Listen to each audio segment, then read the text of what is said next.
На некој начин сообраќајниот метеж, недоволниот паркинг простор, па и цените на горивата, како што напоменам, се причина всушност за се повеќе велосипедисти да видиме низ скопските улици. На некој начин велосипедот станува се поеколошка алтернатива за алтернативен превоз за возење низ самиот град, па токму по тој повод решивме да направиме едно вклучување и да кажеме всушност колку Скопје е прилагодено за велосипедистите и што всушност треба да се придонесе во градот за да го управуваат со самиот велосипед во Скопје без никакви проблеми. Ово утро на оваа тема ќе не говори мојот денешен гостин Бојан Манески од Traveler Recycling. Да му посакаме добро утро. Добро утро и на вас, добро утро и поздрав до гледачите на утринска на Телма. Ви благодарам и на вас за укажаната прилика темата со велосипедизмот да се актуализира и да биде се подостапна кај гледачите во целата држава. Така е, да, тема на која што треба често да се говори, со оглед на тоа кажав, велосипедистите се во се поголем број, можеме да ги видиме не само во Скопје, во другите градови низ Македонија, но веќе конкретно кога говориме за главниот град, ќе прашам колку Скопје е прилагодено на велосипедистите. Па генерално земено не можеме да се пожалиме. Скопје има добра велосипедска инфраструктура, добро развиена мрежа. Според некои неофицијални податоци се над 70 километри велосипедски патеки, што генерално е добар број и показател спрема поставеноста на градот. Градот е претежно рамен и велосипедот има простор каде да се користи. Но сепак далеку сме од едни големи замислени цели кои ги имаат европските градови. Во европските градови имаат и прописи по кои треба да се градат велосипедски патеки. Во Скопје ги имаме велосипедските патеки, но не се целосно сите според прописите. Се уште може да се најде и најдат необележани велосипедски патеки.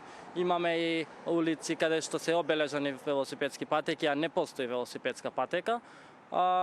Така да во тој поглед на велосипедски патеки генерално е задоволителен бројот велосипедската мрежа, што се однесува до велосипедските паркинзи кои исто спаѓаат под велосипедска инфраструктура. Исто ситуацијата е задоволителна, но може подобро.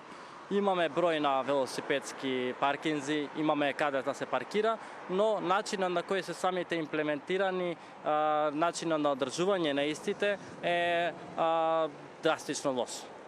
Кажете ми со какви проблеми се соочувате при самото возење во главниот град, односно самите велосипедисти? Па, како проблеми, како најголем проблем може да се напомене паркираните возила на велосипедските патеки. Тука мора да се напомене дека не е проблемот кај градот Скопје, кај властите, кај државата, туку и кај свеста на народот. Сите сакаме да паркираме блиску, своето возило да го оставиме блиску до нас, но што е со останатите учесници на сообраќајот? Што е со велосипедистите? Што е со узурпираните тротоари?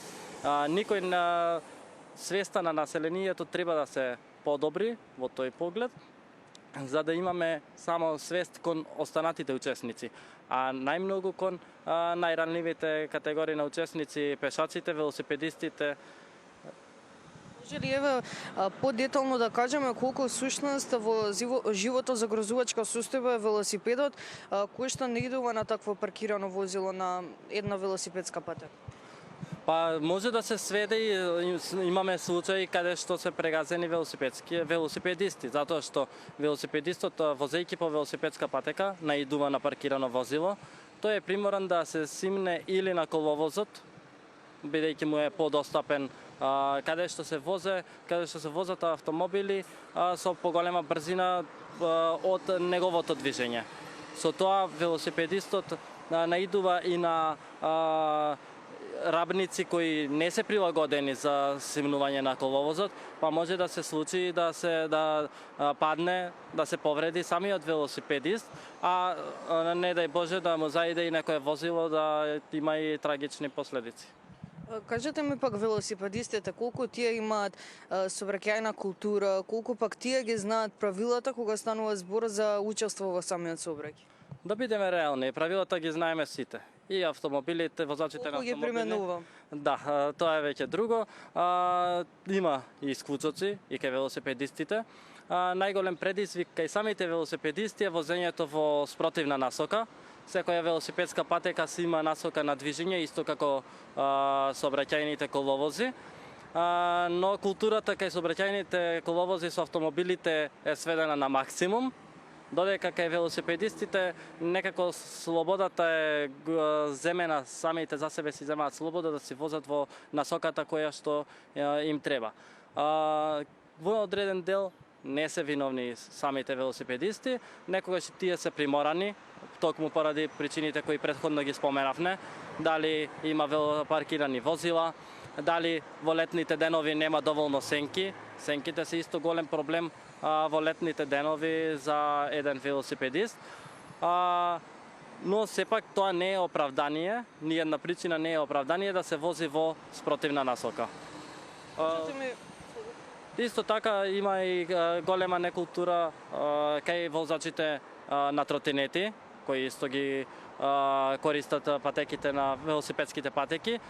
Токму од истата причина, возење во спротивна насока, не соодветно преголеми брзини. Имаме тротинети што возат и преку 25 км на час, што законски не е дозволено. Тоа сите го знаеме, но не го применуваме. Да, тоа можевме да го видиме и утринова токму овде на оваа велосипедска патека. Пред самиот крај, како да ја подигнеме повеќе сообраќајната култура во однос на оваа тема на самите велосипедисти, дали со говорење јавно, со организирање на некои кампањи, можеби здруженија на велосипедисти, како што сте и вие дел од едно такво здружение? Па така, токму тоа и мислиме дека е една цел на нашата апликација, подигнување на свеста за по-совесно користење на велосипедот. Не е користењето на велосипедот само користење на велосипед, туку треба да се применуваат и правилата и законите кои се донесени и се пропишани токму за самите велосипедисти. Ви благодарам многу за одвоеното време и што имавме можност да говориме на една важна тема утринава.